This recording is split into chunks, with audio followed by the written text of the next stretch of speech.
So right here I have the brand new GeForce RTX 5080 graphics card from Nvidia. It is a successor of the old RTX 4080, and it is supposed to offer better performance, more features, and pretty much everything else you would expect from a new generation of GPUs while costing the same. So again, we spent the last couple of days testing it in 45 different games across 3 different resolutions, as well as a few other benchmarks for different workloads. So let's see how it performs, how it compares to several other options on the market, and what can you expect from it in general. So let's begin.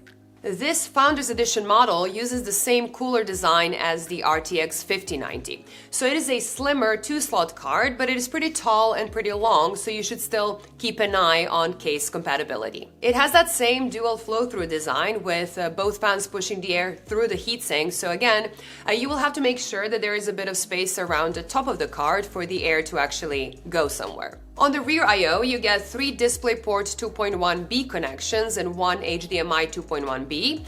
And to power it up, you need a single 12-volt 2x6 cable, which you do get with most modern PSUs nowadays. But if you don't have that cable, Nvidia does include an adapter for 3 regular 8-pin PCIe power connectors, and the adapter itself is a bit longer and much more flexible than before, which is a very nice upgrade. Just like on the 5090, there are not that many physical features to talk about. You don't get a dual BIOS, you don't get RGB, and it just has that clean metal design with only a tiny bit of white LEDs shining through. That's it. Spec-wise, it has the new Blackwell architecture, of course, but the chip of the RTX 5080 is actually not bigger when you compare it to its predecessor, like it is on the 5090. And the increase in CUDA, RT, and Tensor cores is also smaller, about 5% compared to the RTX 4080 Super. And the reason I'm using the 4080 Super, and I will be comparing it to the Super model, is because the original 4080 went end of life last year and was essentially replaced by the 4080 Super. Not that it matters that much, with the Super being only about 1 to 3% faster on average. Anyway, the RTX 5080 does have higher clock speeds compared to the previous model, and it still comes with 16 gigabytes of memory, but this time around it is GDDR7 with higher memory clocks and much higher effective memory bandwidth. It is a PCIe Gen 5 card. It is made on the same 4nm process as before, and the TDP is a bit higher at 360 watts, but I'm going to talk about power consumption a bit later in this video. Now, the price has fortunately stayed the same, or the recommended retail price. So on paper, you do get a better GPU for the same money. And unlike the RTX 5090, this card actually has some competition on the market. So for this video, we also tested the RTX 4080 Super, as I mentioned before, the RTX 4090, the new 5090, and the fastest card AMD has to offer, the Radeon RX 7900 XTX. They're all tested on an AMD Ryzen 9800X 3D system, since this is the fastest gaming CPU that you can get at the moment. And as usual, if you want to know a bit more about the testing bench that we were using, or about our testing conditions in general, I'm going to leave all the details in the description box down below, and you can go ahead and check it out. In Alan Wake 2, the RTX 5080 was a little bit faster than the RTX 4080 Super, which should be noticeable at these sort of frame rates, but 10% is also not really a huge improvement. It is noticeably better than the XTX from AMD, especially in 1% lows, but it is nowhere near the performance of the RTX 5090. At 1440p, the situation remained mostly the same.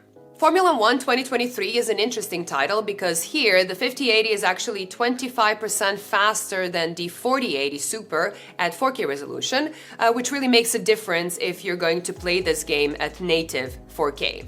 And even at lower resolutions, that gap remains large, so 23% at 1440p and 22% at 1080p resolution. In Remnant 2, the RTX 5080 is about 15% faster at 4K resolution, which pushes the game from just over 60 FPS to more comfortable frame rates, with smaller differences at lower resolutions. That being said, this is also one of the rare titles where the XTX ended up being faster. In Cyberpunk 2077, on high settings without any ray tracing, the RTX 5080 was showing a bigger and a meaningful difference yet again, again, going from 66 to 80 FPS on average, actually approaching the RTX 4090 performance, or at least at 4K resolution. And Baldur's Gate 3 shows a smaller but still okay-ish increase of about 12% at 4K resolution, while the lower resolutions showed clear CPU limitations. And we can also see them in Spider-Man Remastered, but at 4K resolution, you can again see significant differences between the cards, with the 5080 being about 20% faster than the 4080 Super. In Assassin's Creed Valhalla, it is about 14% faster at 4K, landing roughly in between the 4080 and the RTX 4090. Starfield showed about a 12% of an improvement at 4K resolution, 11% at 1440p, and 8% at 1080p, which is enough to get ahead of the XTX. At least. Now, Indiana Jones also didn't show a huge improvement, about 9% on all resolutions, which surprised me a little bit because it does include ray tracing, and I kind of expected Nvidia's newest architecture to do a bit better in this game. Space Marine 2 again presented some strange results, I would say. At 4K resolution, the 5080 looked alright, showing a bit of an improvement over the RTX 4080 and almost matching the RTX 4090. But at lower resolutions, the game just didn't go over 130 FPS, just like the 5090 wouldn't go over 155 FPS. Now, this is an AMD-sponsored title, so that might explain some odd results and maybe a lack of optimization, but it also might change in the future. But to save some time, I'm not going to talk about 45 different games individually, so let's look at some summaries instead, starting with 1080p resolution. And to be clear, I don't think you should buy a $1,000 GPU for 1080p gaming, but if you do, this is what you can expect. For 1440p gaming, you can definitely get a good experience with a cheaper card as well, but there are some high-end 1440p monitors with really high refresh rates that I do think some people will want to match with a card in this price range. And here we can see that some of the competitive titles were going over 300 FPS, and generally, most games will run at 120 FPS or more. Now, Flight Simulator is the main exception, as usual, especially the new 2024 version that just feels like it is badly optimized and runs into CPU issues. So, in my opinion, the best way to play that game is to use both upscaling and frame generation to get around that bottleneck. Now, keep in mind that goes for any GPU, not just the RTX 5080. And 4K resolution is where I think it gets interesting because, in my opinion, the RTX 4080 should be considered a 4K GPU. And most games will run really well, even without upscaling enabled. But there's still some titles that show average frame rates in the 60s to 80s, and in those games, upscaling is the way to go because it will give you much better results.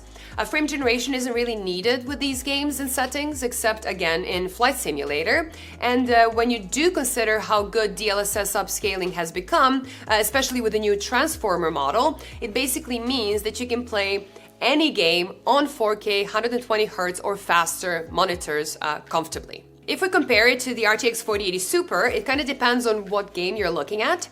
On average, it is 15% faster, which will sound a bit disappointing to some of you. And even though in some games there is almost no difference at all, in other titles the gap can be quite significant and quite meaningful. At lower resolutions, the difference is smaller because some games start to hit that CPU limit even at Quad HD resolution, but there is still 10% of an improvement at 1440p on average. Compared to the RX 7900 XTX, the 5080 is about 18% faster on average at 4K native. It is faster in almost every game and significantly so in some of the titles. At low resolutions, we see slightly smaller differences, with the 5080 being about 13% faster at 1440p, and here there are a few games where AMD gets in front by a bit, while Nvidia does have a few much bigger wins. If you just play Formula 1 games, for example, or Counter-Strike, please do keep that in mind. But as you would expect, the RTX 5090 remains in a completely different class.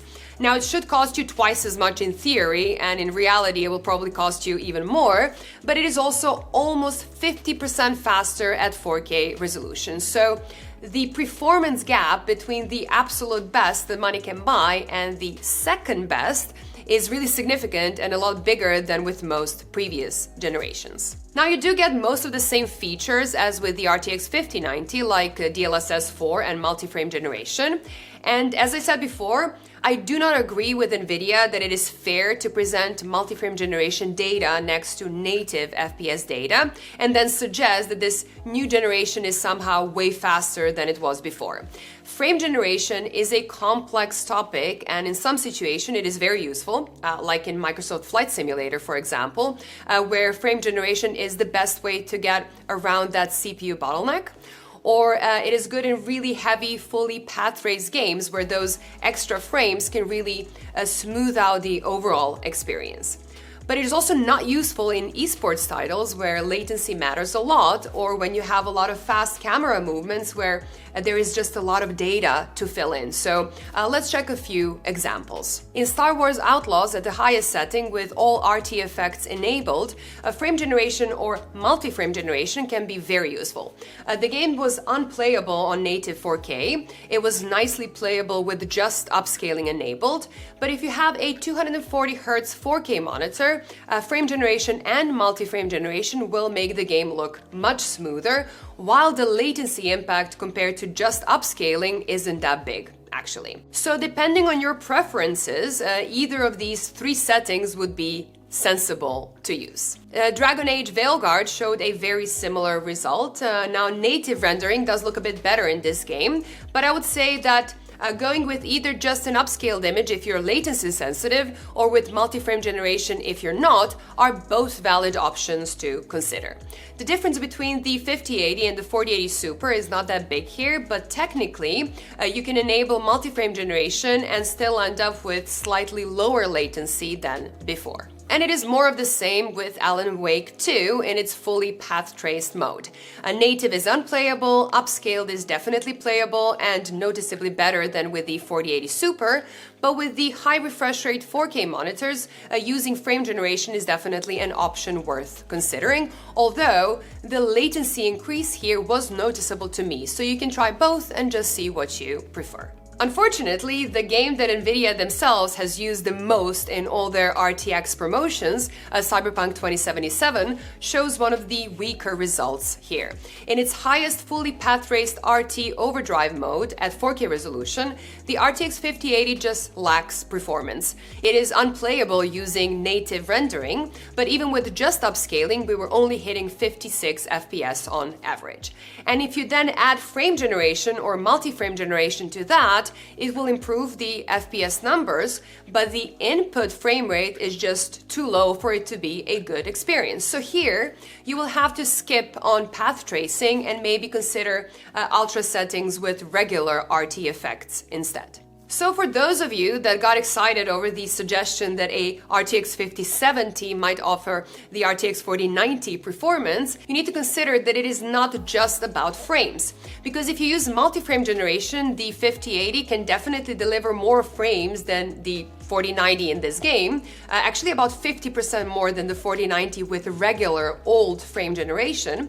But because the 4090 has a higher base frame rate and lower latency, the actual experience will be better with the 4090, so please do keep that in mind. For those of you that are interested in the creator side of things, there are some new decode and encode options available with the new generation of cards. And even though the RTX 5080 does not get a third encoder like the RTX 5090, it does get an extra decoder. In V-Ray RTX benchmark, the RTX 5080 showed a nice improvement over the 4080 Super, ending right in between the 4080 Super and the RTX 4090. In Blender, it is a little bit faster than the 4080 Super, but the RTX 5090 is just far ahead here. So if you're using your GPU to save some time or make money, the RTX 5090 is probably the way to go. And in this AI text generation benchmark, using UL's new software, there is a bit of an improvement compared to the 4080, and it is actually not that far off the 4090 results, while being considerably faster than AMD, both in terms of token frames per second and time to first token. Now, if you look at the power consumption, this new generation is a little bit more complicated than before. So in the past, the GPUs would typically use close to their maximum in most GPU limited scenarios. Now the 40 series already had some variations, but with the 50 series, there are significant differences depending on the game that you're playing. So it can use up to 360 watts, and in a GPU-heavy game, it would typically use 280 to 320 watts. Now, Cyberpunk 2077 is one of the more power-hungry games, with the RTX 5080 using 327 watts on average, compared to 307 watts on the RTX 4080 Super. So we have a small increase here, but much less than the 5090 pulled, and a bit less than the 7900 XTX did, while 5080 performs better. So in terms of power supply advice, it is pretty much the same as before. A good quality 650 watt power supply should be enough if you don't have a super power hungry CPU, but I would aim for a nice 750 watt model with a CPU like I was using for this video, or an 850 watt model if you plan to pair it with a higher power CPU. Now, since it doesn't use nearly as much power as the RTX 5090, but it has the same cooler design, the thermals of the 5080 Founders Edition look great and with minimal fan noise. More importantly, this card had almost no coil whine. Now, there was a tiniest bit in some very rare cases, like running Doom Eternal on 1080p and getting really high frame rates, but nothing that I would consider to be a problem. And I'm sure that some premium third-party RTX 5080 cards will show even better thermals and will probably be even quieter, but these numbers look great, and if you can get your hands on one of these MSRP models, they will most likely offer the best value. So the RTX 5080 is about 15% faster than the RTX 4080 Super at 4K resolution, with some new and better features at the same price. Now you could say it's a lot faster if you count multi-frame generation results, but again, I don't think that is a completely fair comparison. Now, I'm also sure that some of you will be very disappointed by that percentage, and I think that the RTX 5080 is definitely not worth buying if you already have a 4080 or a 4080 Super. But we're also getting more frames and more features for the same price, and with no serious competition on the market, if you have $1,000 to spend on a graphics card, the 4080 Super was the way to go, and now the 5080 is in that place. Unless you can find the 4080 Super on a very good discount. Now, the RX 7900 XTX does exist, but the 5080 is 18% faster, and if you are going to game at 4K resolution, the improvements in DLSS alone should sway the decision towards the Nvidia too. So, if you're not in a hurry, you can wait for AMD's new cards that are supposedly launching in March and then see what they have to offer and if they can put some more pressure on Nvidia. Or you can see what the cheaper 50 series that come with the same DLSS features will be able to do. But for now, at the $1,000 price point, the RTX 5080 is probably the best option to go for. Now, that is all I had for today, but before I go, let's check out the sponsor of this video. This video is brought to you by Corsair and their brand new gaming monitor, the Xeneon 34WQHD 240C. This beautifully designed monitor comes with a top-of-the-line 34-inch QD OLED panel with a subtle 1800R curve, an ultra-wide Quad HD resolution, 240Hz refresh rate, instant response times, and a near-perfect color reproduction, making it a great option for anything from fast-paced games to immersion games, from content consumption to content creation. And if you're worried about possible burn-in that is inherent to all OLED panels, Corsair has you covered with a 3-year-long warranty that includes burn-in. So if you're looking for a new high-end ultra-wide, please do check out the link in the description below. Thank you all for watching and staying to the very end. I really hope this video was helpful enough. I'm also preparing a comparison of a couple of partner cards that I managed to get my hands on. So if you want to see that one, please do consider clicking that subscribe button so you never miss my future uploads. Bye guys, and I will see you in the next one. Bye.